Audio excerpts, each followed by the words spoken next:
Hello to everyone watching this. My name is Vanessa Spencer, and this is my portfolio highlights presentation.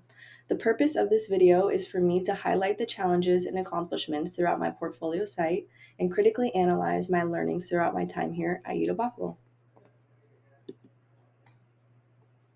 On the right, you'll see a photo of me with Seattle in the background. I was born and raised in Washington and love it. I will be graduating from University of Washington Bothell in spring of 2025 with a bachelor's degree in educational studies, with a concentration in curriculum instruction and equity.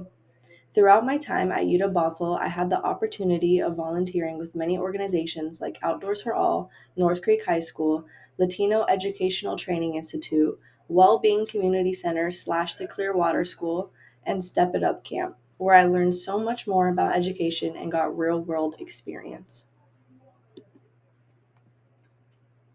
The first thing I want to highlight for my portfolio is the learnings from my area of personal significance, which is advocacy. Throughout my experiences, I found advocacy to be a recurring theme. Advocacy is important in bringing awareness and creating change. Some accomplishments and areas of growth include my growing confidence as an advocate. I never viewed myself as an advocate because I thought it meant being a trained professional. However, I learned that I don't have to be perfect or have all the answers to make an impact. Showing up and spending time with these organizations is being an advocate. Another area of growth has been defining my voice as an ally. I've learned how to uplift marginalized voices without speaking over them. Lastly, I gained a lot of experience in policy level advocacy. For two projects in B Education 201 and 210, I researched policies that would affect marginalized people and got experience writing letters to government officials urging them of the impact of this bill would have on people. This enhanced my ability to fight for change on a policy level. Some challenges I came across were the realization of how hard it is to challenge oppressive systems. These systems were made to maintain the status quo, and to go against that can be very difficult. However, many of the service learning organizations that I worked with worked against these systems. Outdoors for All works towards equity for people with disabilities. Step It Up Camp works towards equity for low income kids. And Leti works towards equity for Latino immigrants. It's important that we keep creating these organizations that advocate for marginalized communities.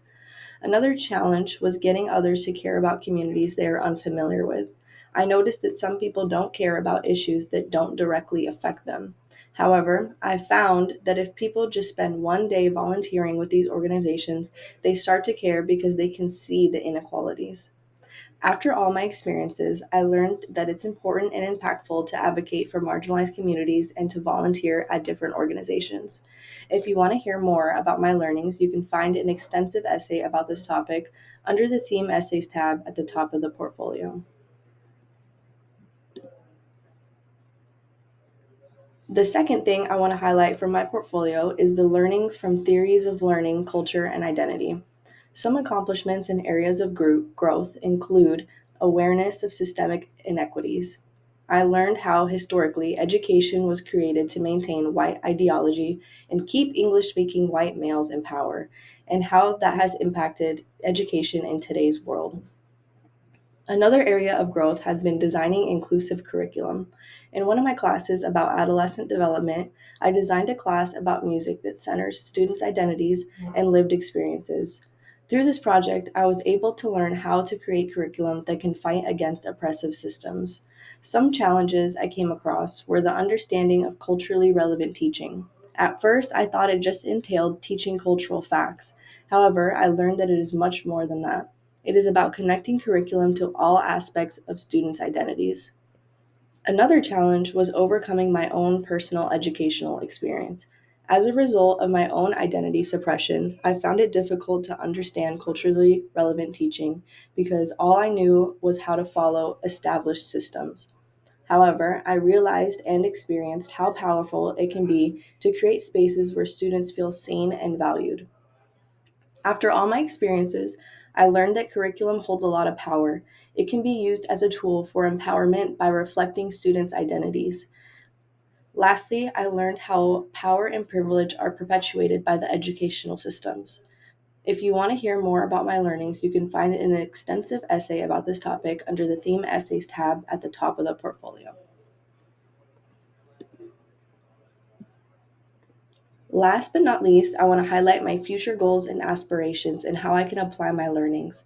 My first goal is to work in educational reform. I want to learn more about dismantling oppressive systems and rebuilding inclusive systems. I want to create curriculum that doesn't widen the achievement gap, is anti racist, is culturally responsive, and eliminates disparities. I would do this by working with administrators to create more equitable classrooms and create action plans. My second goal is to work in the community. I want to create and work with after school programs or youth development programs that focus on leadership, advocacy, activism, and other skills. In the picture shown above, I was working with Step It Up Camp at their after school youth program. This program works with low income kids and provides free tutoring and opportunities to serve their community. These goals are deeply rooted in everything I've learned throughout my time here at UW Bothell. By combining theory with hands on experience, I feel prepared to step into spaces where I can challenge injustice, amplify student voices, and build more equitable futures, both inside and outside the classroom. Thank you for watching this video.